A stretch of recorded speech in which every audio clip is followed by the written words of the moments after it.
বলি কি, যা হবার হয়েছে, তুমি এখন মেনে নাও। এই বাড়িতে আমি আর পল্লবীর নামও শুনতে চাই না। নতুন বউ নিয়ে রাস্তাঘাটে এতিমের মতো বসে আছিস কেন? বাসায় গিয়েছিলাম, ওরা থাকতে দেয় না।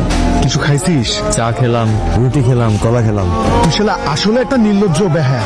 নতুন বউকে নিয়ে দুধ চা কলা রুটি খাইছিস, সেটা আবার ঢাক ঢোল পিটিয়ে বলতেছিস। তো তুই কিন্তু আমার বউর সামনে আমার অপমান করতেছিস। আচ্ছা চল। এই যে হচ্ছে তোদের বাসা, অনেকদিন বন্ধ পড়েছিল তো, এই জন্যই তো ভুলাবেন। তুমি বাবা হতে চলেছ, আমি নিজের হাতে দুধ বানিয়েছি, খাওয়া খাও। তোমরা কখন আসলা? কিছু খাইতে দাও না? আরে তুই পাগল নাকি? খেতে দিবে মানে? এই অবস্থায় বৌমাকে আমি তো রান্নাঘরে যেতে দিতে পারি না, তাই আমি নিজে বৌমার জন্য দুধ বানিয়ে দিচ্ছি। তোর এত অস্থির হতে হবে না, তুই মাত্র অফিস থেকে এসছিস, যা ফ্রেশ হয়ে নি। ভাইয়া আমি চা এখনই চা করে নিয়ে আসছি। মা তোমরা বের হয়ে যাও বাসা থেকে, আমি চাই না তোমাদের অসম্মান করতে। যদি ভেঙ না হয়ে যায় আমি পুলিশ কল করতে বাধ্য হবো।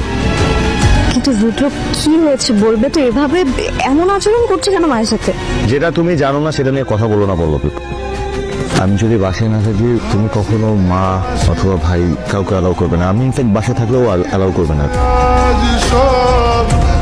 কি হয়েছে, কোনো বাজে স্বপ্ন দেখছো? শোনো, আমি কালকে তোমার বাবা আমার কাছে দিয়ে আসবো।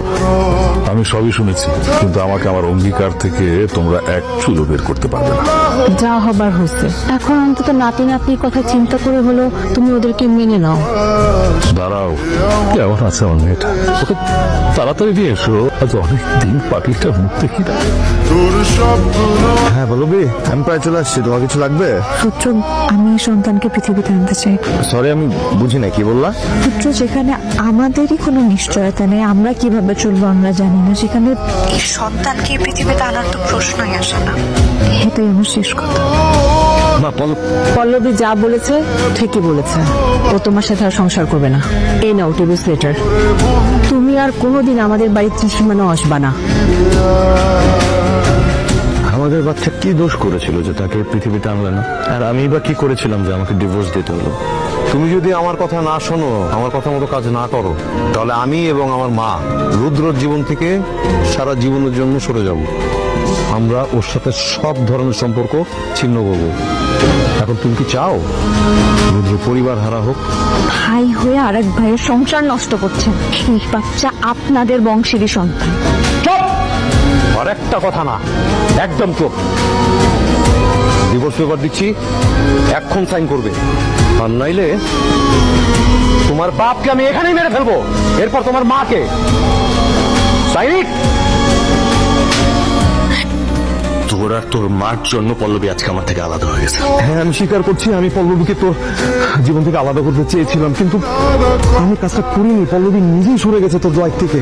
তুই লাস্ট যেদিন পল্লবীর বাড়ি গেলি, পল্লবীর মা তোকে ডিভোর্স লেটারটা দেয়। হ্যাঁ আমি স্বীকার করছি, এই সব কিছুর পেছনে আমি দায়ী।